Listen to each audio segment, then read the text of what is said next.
한국 야단방에 오신 여러분 환영합니다.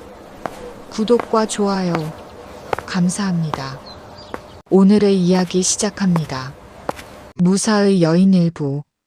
옛날 옛적 조선의 남쪽 끝 어느 작은 마을에 한 떠돌이 무사가 찾아들었습니다.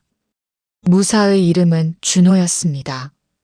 30이 채 되지 않은 나이였지만 그의 얼굴에는 세상의 풍파를 다 겪은 듯한 피로가 서려 있었지요. 준호는 석 달 전 한양을 떠났습니다. 그가 모시던 양반의 못된 행태를 더 이상 참을 수 없었기 때문이었습니다. 양반은 백성들의 재물을 빼앗고 힘없는 이들을 괴롭혔지요. 준호는 그런 주인을 지키는 것이 무사의 도리가 아니라 판단하고 칼을 내려놓았습니다. 하지만 떠돌이 신세가 된 준호의 삶은 녹록지 않았습니다. 주막에서 하루 일을 거들고 한 끼 밥을 얻어먹는 날들이 계속되었지요. 이날도 준호는 작은 주막에 도착했습니다. 주막 주인에게 품을 팔겠다고 말하자 주인은 준호를 위아래로 훑어보았습니다. 무사 출신 같은데 이런 데서 일하겠다고? 준호는 고개를 숙이며 대답했습니다. 떠돌이 신세라 선택의 여지가 없사옵니다. 주인은 코웃음을 치며 고개를 끄덕였습니다. 좋아, 그럼 장작 패고 물 길어와. 저녁 한 끼와 잠자리는 주지. 밤이 되자 준호는 주막 구석 헛간에 자리를 잡았습니다. 낡은 거적을 깔고 누웠지만 잠은 쉽게 오지 않았습니다. 밤만 되면 어김없이 찾아오는 악몽 때문이었지요. 준호는 눈을 감았습니다. 그러자 20해 전 그날 밤의 기억이 물밀듯 밀려왔습니다. 아버지, 어머니와 함께 한양으로 가던 길이었습니다. 아버지는 벼슬자리를 얻어 한양으로 부임하는 길이었지요. 7살이었던 준호는 한양이라는 큰 도성에 대한 기대로 가득했습니다. 한 주막에서 하룻밤을 묵게 되었습니다. 그날 밤 주막에는 또 다른 가족도 함께 머물고 있었지요. 어느 양반 부부와 9살 난 아들이었습니다. 그 아이의 이름은 윤성이었습니다. 윤성은 준호를 보자마자 환하게 웃으며 다가왔습니다. 동생아, 이름이 뭐야? 준호라고 해요. 나는 윤성이야. 우리 친구하자. 두 아이는 금방 친해졌습니다. 윤성은 비록 2살밖에 차이가 나지 않았지만 의젓하게 준호를 챙겨주었지요. 하지만 그날 밤 끔찍한 일이 벌어졌습니다. 칼을 든 자객들이 주막으로 들이닥쳤습니다. 비명소리, 칼부림소리, 피냄새가 가득했지요. 준호는 공포에 떨며 구석에 웅크렸습니다. 그때 윤성이 달려와 준호를 끌어안았습니다. 동생아, 무서워하지 마. 형이 지켜줄게. 윤성은 작은 몸으로 준호를 감싸며 보호했습니다. 그리고 준호는 의식을 잃었습니다. 깨어났을 때 준호는 절에 누워 있었습니다. 한 스님이 준호를 내려다보고 있었지요. 깨어났구나, 아이야. 어머니는요? 아버지는요? 윤성이 형은요? 스님은 슬픈 표정으로 고개를 저었습니다. 내 부모님은 이미 저승으로 가셨단다. 하지만 너는 살았어. 너를 지켜준 형님이 있었기에. 준호는 그제야 모든 것을 이해했습니다. 윤성이가 자신을 지키다 죽었다는 것을 말이지요. 준호는 악몽에서 깨어나 땀을 닦았습니다. 20해가 지났지만 그날의 기억은 여전히 생생했습니다. 윤성이 형의 따뜻한 품, 그리고 마지막으로 들었던 형이 지켜줄게라는 말이 아직도 귓가에 맴돌았지요. 준호는 스님의 도움으로 절에서 자랐습니다. 그리고 절에 머물던 한 무사에게 검술을 배웠지요. 스승은 엄하면서도 자애로운 분이었습니다. 준호에게 무술뿐만 아니라 삶의 도리도 가르쳐 주었습니다. 준호야, 검은 남을 해치는 것이 아니라 지키는 것이니라. 네, 스승님. 너는 누군가의 희생으로 살아남은 생명이다. 그 뜻을 잊지 말고 살아야 하느니라. 준호는 스승의 가르침을 가슴 깊이 새겼습니다. 성인이 되어 절을 떠난 준호는 한양으로 갔습니다. 어린 시절 아버지와 함께 가려던 그곳이었지요. 한양에서 준호는 한 양반의 호위 무사가 되었습니다. 하지만 그 양반의 행태를 보며 준호는 환멸을 느꼈고 결국 떠나게 되었습니다. 그리고 지금 이 주막에 머물게 된 것이었습니다. 다음 날 아침 준호는 일찍 일어나 주막 마당을 쓸고 있었습니다. 해가 뜨자 주막에는 하나둘 손님들이 모여들기 시작했습니다. 저녁 무렵 주막 문이 열리며 한 사람이 들어왔습니다. 나이 지긋한 여인이었습니다. 여인은 지팡이를 짚고 있었고 눈에는 헝겊이 둘러져 있었지요. 눈먼 여인이었습니다. 준호는 여인을 보는 순간 가슴 한편이 저릿하게 아려왔습니다. 묘한 기시감이 들었지요. 주막 주인은 눈먼 여인을 보고 인상을 찌푸렸습니다. 아이고, 또 거지가 찾아왔군. 여기는 자선소가 아니라네. 여인은 떨리는 목소리로 말했습니다. 주인날이 하룻밤만 재워주시옵소서. 돈은 있사옵니다. 여인은 품에서 작은 주머니를 꺼내 보였습니다. 하지만 주인은 코웃음을 쳤지요. 그 푼돈으로 무엇을 하겠다고? 물러가시게. 주막 안의 다른 손님들도 여인을 외면했습니다. 누구 하나 거들떠보는 이가 없었지요. 준호는 여인을 바라보았습니다. 여인의 옷은 남루했지만 단정했고 자세는 비록 지쳐 있었으나 기품이 느껴졌습니다. 준호는 무언가에 이끌리듯 여인에게 다가갔습니다. 어르신, 소인이 도와드리겠사옵니다. 여인은 준호의 목소리에 고개를 돌렸습니다. 고맙소, 젊은이. 참으로 고맙소. 준호는 주인에게 말했습니다. 주인 어른, 소인이 이 어르신의 자리를 마련하겠사옵니다. 소인의 저녁 몫을 드리겠사옵니다. 주인은 어이없다는 표정을 지었지만 고개를 끄덕였습니다.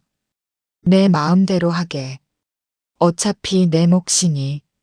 준호는 여인을 주막 구석 조용한 자리로 안내했습니다. 여인은 준호의 팔을 가볍게 잡으며 천천히 걸었지요. 자리에 앉은 여인은 다시 한번 고맙다는 말을 되풀이했습니다. 은혜를 갚을 길이 없구려. 준호는 고개를 저었습니다. 아니옵니다. 소인은 그저 당연한 일을 했을 뿐이옵니다. 준호는 여인에게 물 한 그릇을 떠다 드렸습니다. 여인은 물을 마시고 나서 조용히 말을 꺼냈습니다.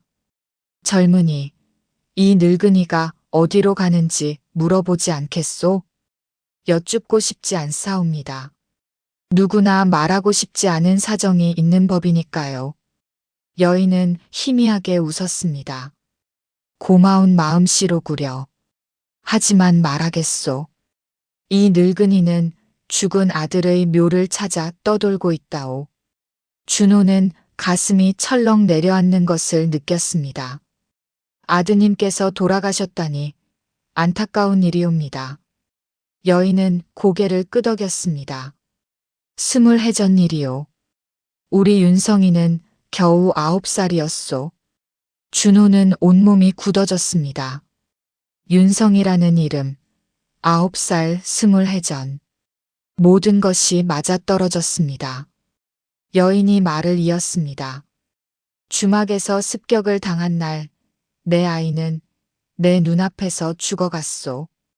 어린 동생을 끌어안고 지키다가 준호는 숨이 막히는 것 같았습니다. 이 여인이 바로 윤성이 형의 어머니였습니다. 준호는 떨리는 손을 주먹 쥐며 여인을 바라보았습니다. 말을 해야 할까요? 자신이 바로 그 동생이라고, 윤성이 형이 목숨 바쳐 지킨 그 아이라고 말해야 할까요? 하지만 준호는 입을 열지 못했습니다. 어떻게 말해야 할지 알 수 없었기 때문이었지요. 그때 주막 주인이 다가왔습니다. 야, 준호. 어서 손님들 상 차려. 준호는 자리에서 일어났습니다. 어르신, 잠시 실례하겠사옵니다. 여인은 고개를 끄덕였습니다.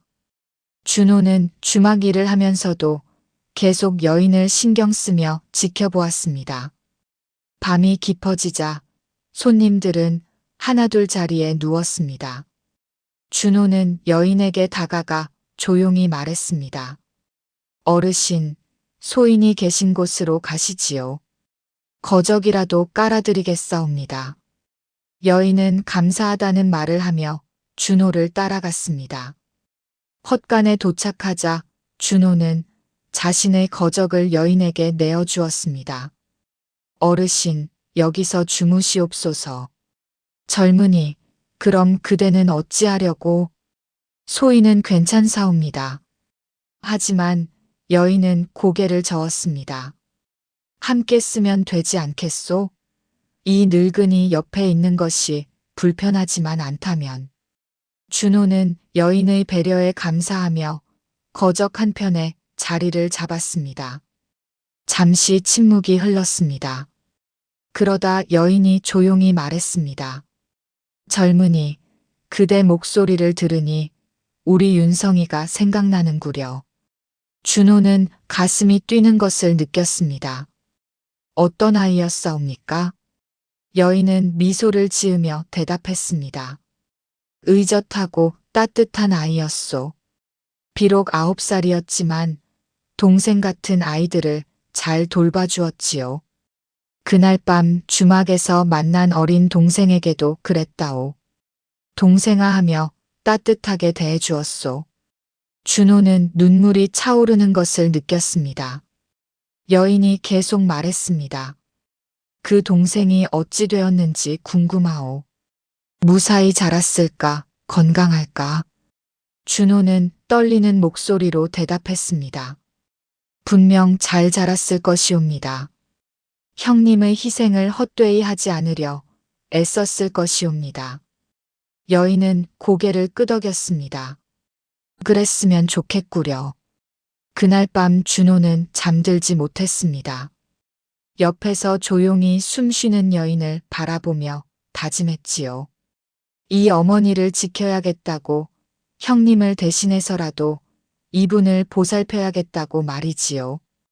다음 날 아침 여인이 떠나려 하자 주막 주인이 비웃었습니다. 거지 할멈이 어디로 간다고? 준호는 참지 못하고 나섰습니다. 주인 어른, 말을 삼가시옵소서. 주인은 놀라며 준호를 노려보았습니다. 뭐야, 내가 감히. 준호는 고개를 숙였습니다.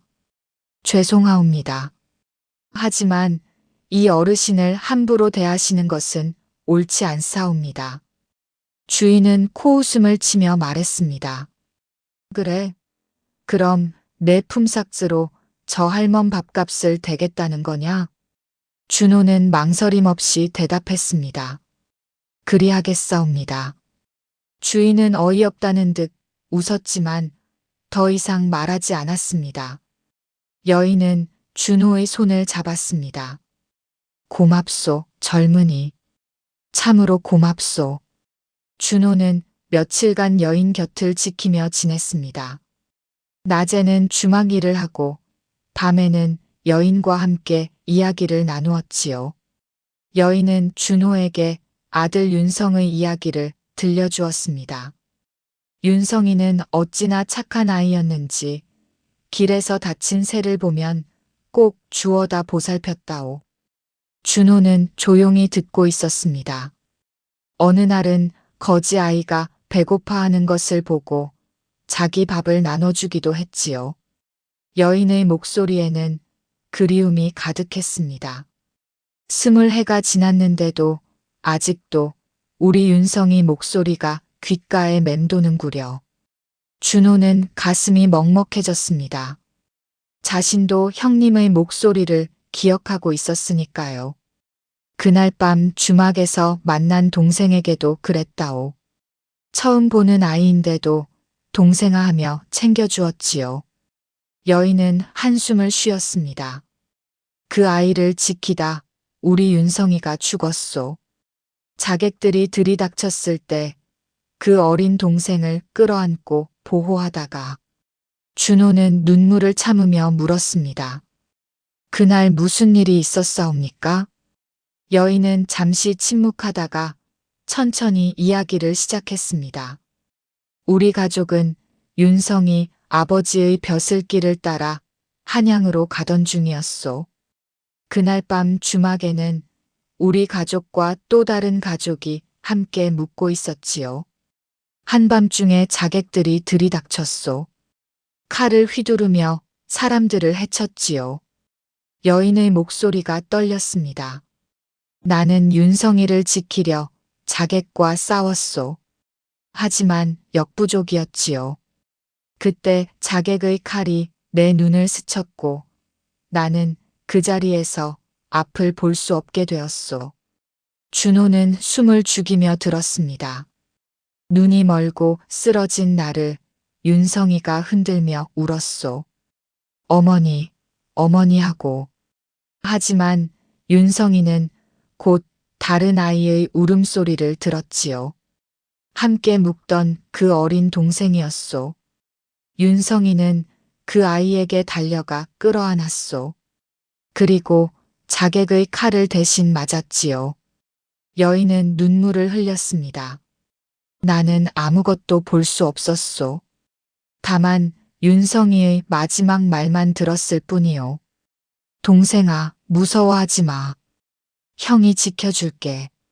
준호는 더 이상 참지 못하고 눈물을 흘렸습니다. 며칠 뒤 여인이 다른 마을로 떠나려 한다고 말했습니다. 젊은이, 그동안 신세 많이 졌소. 이제 떠나야겠소. 준호는 당황하며 물었습니다. 어디로 가시려 하십니까? 윤성이 묘를 찾아야 하오. 스님께서 아이를 어디에 묻으셨는지 알아봐야지요. 준호는 여인을 혼자 보낼 수 없었습니다. 소인도 함께 가겠사옵니다. 여인은 고개를 저었습니다. 안 돼요. 그대에게도 그대의 삶이 있지 않소? 소인의 삶은 지금 여기 있사옵니다. 어머님을 모시는 것이 소인의 삶이옵니다. 준호는 자신도 모르게 여인을 어머님이라 불렀습니다. 여인은 잠시 놀란 듯 했지만 곧 미소를 지었습니다. 그대가 나를 어머니라 불러주니 고맙구려. 하지만 여인은 단호하게 거절했습니다. 안 돼요. 나는 혼자 가겠소. 준호는 할 수 없이 고개를 끄덕였습니다. 하지만 마음속으로는 다른 계획을 세우고 있었지요. 다음 날 아침 일찍 여인은 주막을 떠났습니다. 준호는 주막 주인에게 말했습니다. 주인 어른 소인도 이제 떠나겠사옵니다. 주인은 어깨를 으쓱했습니다. 그래, 마음대로 해. 준호는 짐을 꾸려 주막을 나섰습니다. 그리고 멀찍이 떨어져 여인의 뒤를 따랐지요. 여인은 지팡이를 짚으며 천천히 산길을 올랐습니다. 위태로운 걸음걸이였지만 멈추지 않았습니다. 준호는 여인이 넘어지지 않도록 몰래 길을 정비했습니다. 나뭇가지를 치우고 돌을 옮기고 험한 곳에는 흙을 고르게 했지요. 여인은 자신의 길이 이상하게 평탄하다는 것을 느꼈지만 아무 말도 하지 않았습니다. 해가 기울자 여인은 산속 폐가에서 쉬기로 했습니다. 준호는 폐가 밖에서 여인을 지켰습니다. 밤새 한숨도 자지 않고 주변을 경계했지요. 새벽녘 여인이 혼잣말로 중얼거렸습니다. 윤성아, 어미가 곧 그곳에 갈게. 조금만 기다리렴. 그때 함께 있던 어린 동생은 잘 자랐을까? 내가 목숨 바쳐 지킨 그 아이는 말이야. 준호는 가슴이 무너져 내리는 것 같았습니다. 주먹을 꽉 쥐며 눈물을 삼켰지요. 형님, 저는 잘 자랐습니다. 형님 덕분에 살아서 이렇게 자랐습니다. 준호는 마음속으로 형님에게 말했습니다. 다음 날 여인은 계속해서 길을 걸었습니다. 산길은 점점 험해졌고 여인의 걸음도 더욱 위태로워졌지요. 오후쯤 되었을 때 갑자기 앞에서 거친 웃음소리가 들렸습니다. 이런, 눈먼 할멈이 혼자 다니다니. 가진 게 있겠어? 떠돌이 도적 서너 명이 여인을 애워쌌습니다. 여인은 지팡이를 꽉 쥐며 말했습니다. 가진 것이 없소. 그냥 보내주시오. 도적 우두머리가 비웃었습니다. 그래, 그럼 옷이라도 벗겨가야겠군. 도적이 여인에게 손을 뻗는 순간 누군가 나타나 도적의 팔을 잡았습니다. 준호였습니다. 이 어르신에게서 손을 떼시오. 도적은 준호를 위아래로 훑어보며 웃었습니다. 오, 호위무사라도 되는 거야? 좋아, 그럼 내 놈부터 처리하지. 도적들이 일제히 칼을 뽑아들었습니다. 준호도 허리춤의 검을 뽑았습니다. 스승에게 배운 검법이 몸에 배어 있었지요. 첫 번째 도적이 달려들자 준호는 단숨에 그의 검을 쳐냈습니다. 두 번째, 세 번째 도적도 순식간에 제압했지요. 도적 우두머리는 놀라며 뒤로 물러섰습니다. 이놈이 예사롭지 않군. 준호는 검을 겨누며 말했습니다. 어서 물러가시오.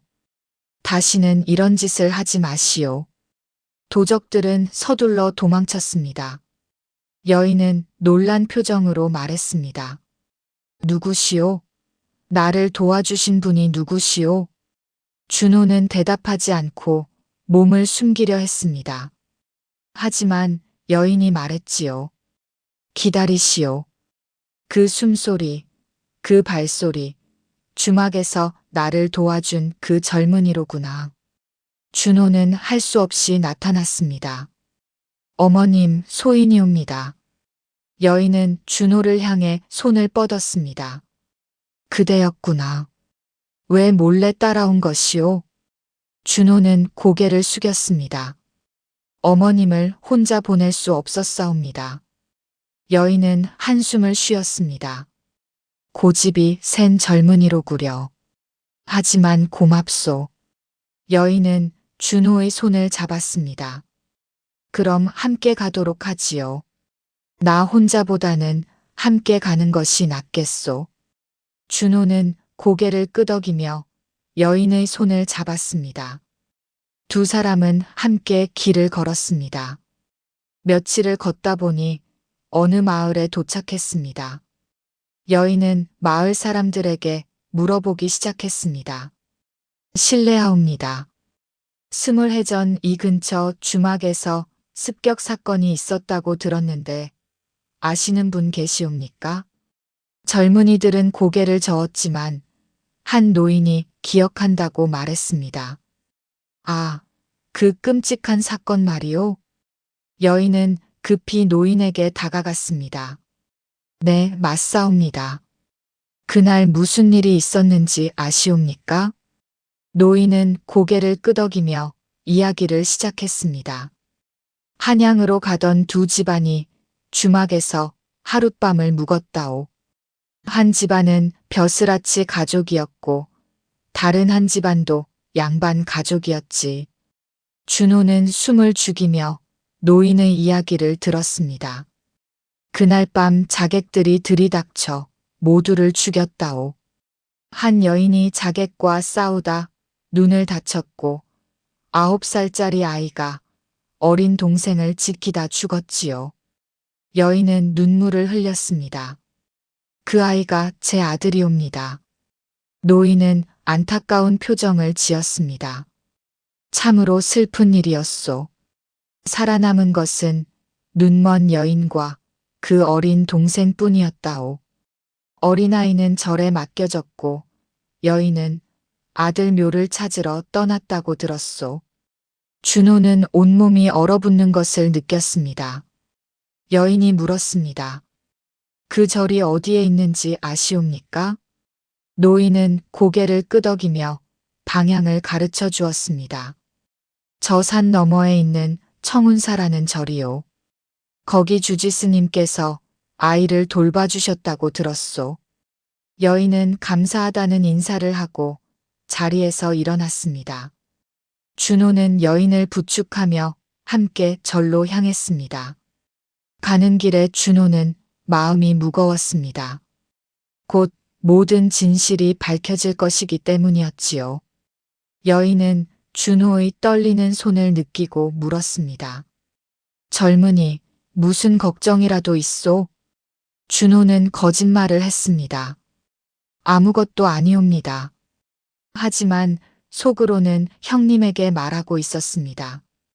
형님, 이제 어머님께 모든 것을 말씀드려야 할까요? 제가 바로 형님이 지킨 그 동생이라고요. 며칠을 더 걸어 청운사에 도착했습니다. 절은 산 중턱에 자리 잡고 있었고 고요하면서도 장엄한 분위기가 감돌았지요. 준호는 여인을 부축하며 절 입구로 들어갔습니다. 마당을 쓸고 있던 젊은 승려가 두 사람을 보고 다가왔습니다. 어서 오십시오. 무슨 일로 오셨습니까? 준호가 대답하기 전에 안에서 나이든 스님이 나왔습니다. 주지 스님이었습니다. 스님은 준호를 보고 깊이 놀라며 외쳤습니다. 준호구나. 준호가 아니냐. 준호는 스님 앞에 무릎을 꿇고 절을 올렸습니다. 스님, 오랜만이옵니다. 주지 스님은 준호를 일으켜 세우며 기뻐했습니다. 아이고, 그동안 어찌 지냈느냐. 건강해 보이는구나. 그리고 스님은 여인을 보았습니다. 순간 스님의 얼굴이 창백해졌지요. 서리마님, 서리마님이 아니십니까? 여인도 놀라며 물었습니다. 제 목소리를 아시는 것을 보니 혹시 스님이십니까? 20해 전 저를 구해주신 그 스님? 주지 스님은 눈물을 흘리며 대답했습니다. 그렇죠. 이 늙은이가 바로 그 중이요. 마님께서 살아계셨구려. 여인도 눈물을 흘렸습니다. 스님, 제 아들 윤성이를 기억하십니까? 주지 스님은 고개를 끄덕였습니다. 어찌 잊을 수 있겠소. 그 착한 아이를. 준호는 두 사람의 대화를 들으며 가슴이 두근거렸습니다. 여인이 떨리는 목소리로 물었습니다. 스님, 제 아들이 어디 묻혔는지 아십니까? 20해 동안 아이묘를 찾아 헤맸사옵니다. 주지 스님은 깊은 한숨을 쉬었습니다. 마님, 안으로 드시지요. 그곳에서 말씀드리겠소. 네 사람은 법당으로 들어갔습니다. 주지 스님은 여인과 준호를 앉히고 천천히 이야기를 시작했습니다. 마님, 20해 전 그날 밤 이 늙은이가 주막을 지나가다가 참혹한 광경을 목격했소. 피로 물든 주막, 쓰러진 사람들. 그곳에서 마님과 어린 준호만 살아있었소. 여인은 숨을 죽이며 들었습니다. 윤성이는 그때 이미 숨이 끊어져 있었소. 어린 준호를 끌어안고 있었지요. 준호는 눈물을 흘렸습니다. 주지 스님이 말을 이었습니다. 이 늙은이는 윤성이를 2절 뒤편에 정성껏 묻어주었소. 그리고 준호는 2절에서 키웠지요. 여인은 떨리는 손으로 준호의 얼굴을 더듬었습니다. 그럼 이 젊은이가? 주지 스님은 고개를 끄덕였습니다. 그렇소. 준호가 바로 그때 살아남은 그 아이요. 윤성이가 목숨 바쳐 지킨 동생이옵니다. 여인은 준호를 끌어안으며 울부짖었습니다. 그대가 바로 그 동생이었구나. 우리 윤성이가 지킨 그 아이였구나. 준호도 여인을 안으며 눈물을 흘렸습니다. 어머님, 용서하십시오. 소인 때문에 형님이 돌아가셨사옵니다. 여인은 고개를 저었습니다. 아니요, 아니요. 그대를 원망할 수 없소. 윤성이가 스스로 선택한 것이니. 두 사람은 한참을 울었습니다. 주지 스님도 함께 눈물을 흘렸지요. 한참 뒤 여인이 진정하고 물었습니다. 스님, 윤성이 묘가 어디 있사옵니까? 주지 스님은 일어서며 말했습니다. 따라오시지요.